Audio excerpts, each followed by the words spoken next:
would happen if the German Empire and Russian Empire went to war before World War I?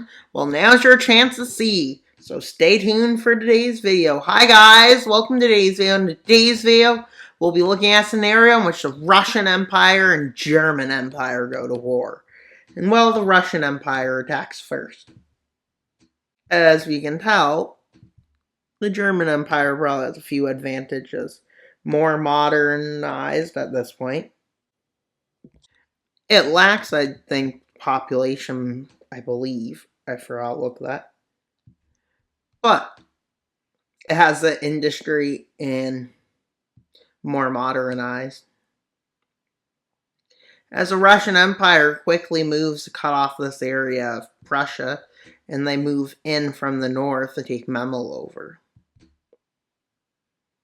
They also launch an offensive over here in Silesia, in German Silesia, to try to take it back. And well, they quickly advance as Königsberg falls. Yes, I think Russia isn't actually this strong. But they're going to do much better than they would if Germany had allies, like in World War II. In World War I. Why would I say World War II? That was random. And they launch a counter-offensive here. But at this point, the Russian Empire has basically solidified their front. So we'll see that as the German forces push them back. And there's a reason I'm using this darker color. And quickly, as you can see, they occupy more of their country again. And while they also, the Russian Empire struggles over here with holding the front. Now them being pushed out of here. But they decide to start another offensive with them moving more forces into the region. And they launch one over here. And well, they try to get to Berlin. But as you can tell, they fail to do this. And so they work on taking over a different area. With them having a lot of troops brought in now. Basically, they're fully mobilized. With them occupying all the way to there. But with the German Empire now starting a re-liberation, pushing them back in this area. And in Silesia, they make a massive encirclement with hundreds of troops. Maybe not hundreds of thousands, but a few thousand. And well, eventually this area is forced to surrender and is quickly reoccupied, with the German Empire launching an offensive into Russian Poland. And well, they advance to here. Why is that as far as they get, you may be wondering? Well, it's not actually going to be, but that's because they need to focus up here so they don't cause an encirclement. So they don't get in an encirclement. As they're moving towards Königsberg and they kick Russia out of a big chunk. As this German front over there continues advancing. As they come in from the north. And an offensive is made south of Warsaw. And as they advance towards Warsaw now. And well, this becomes what the front looks like. And with the Russian Empire quickly ending up with an encirclement in Königsberg and them pushing them out. As Memel is taken back.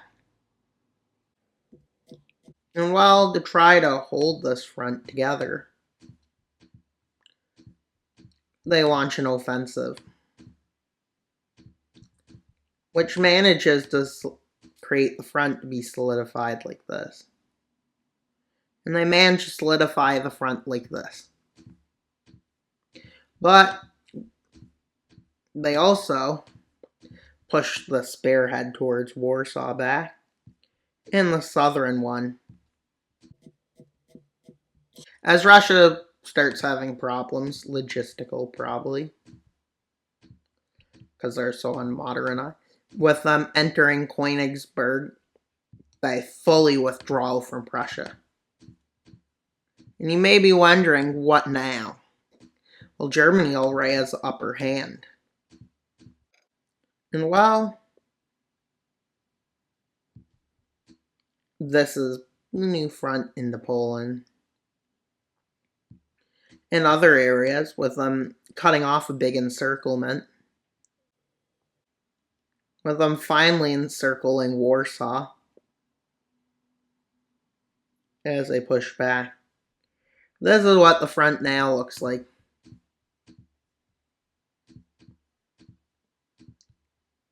There's rebellions throughout the land for sure, as Warsaw falls. And then they start moving into what is Latvia and Lithuania. And well, if this video gets 10 likes, I will make a World War I scenario based off of this. But with a front like this, they decide their best bet is to start moving towards Ukraine. Why Ukraine, you may be asking? Well, because strategically it has has a lot of wheat too, with them launching a mass offensive. And well, as you can see, they advance pretty far, with the Russian Empire trying to advance over here to try to cut off this area. It fails and they're quickly repelled. A smaller army being sent north, probably 25% of the forces, with about 70 or 65% of the forces going down here to capture the breadbasket of Europe. And well, the small army going north manages to take a lot of land. But as it's like this, the front, they do get repelled a bit, but not nearly enough. With the Russian people fed up by this war. But Russia should be doing better. And while they're trying to solidify the front, but they run into problems. The northern front ends up collapsing, and they're all the way to Memel before they manage to stop it, and front here collapses. So their northern hold is gone, which is what keeps Russia into this war a bit longer. And with this, they decide to solidify an advance here. They solidify an advance along the area that was just recaptured to solidify the front. With them advancing really far, so logistically, they probably can't have both those fronts. And now they have 90% of the forces. Maybe not 90%, but probably 80-85% now in this front and holding the borders the rest. And they quickly advance to the coast near where Kherson would be. If it was a city back then, I don't know when it was founded, so let's just continue. And while they move into Crimea. And here, with them managing to occupy Kiev. And with a front like this, they don't get peace. So they go north. Knowing this is a slowed down war.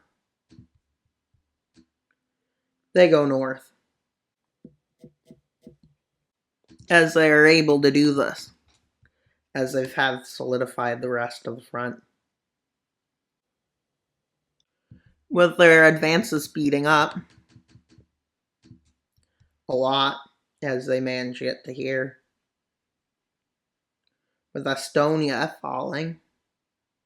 And then they launch an attack here, and to the north a bit.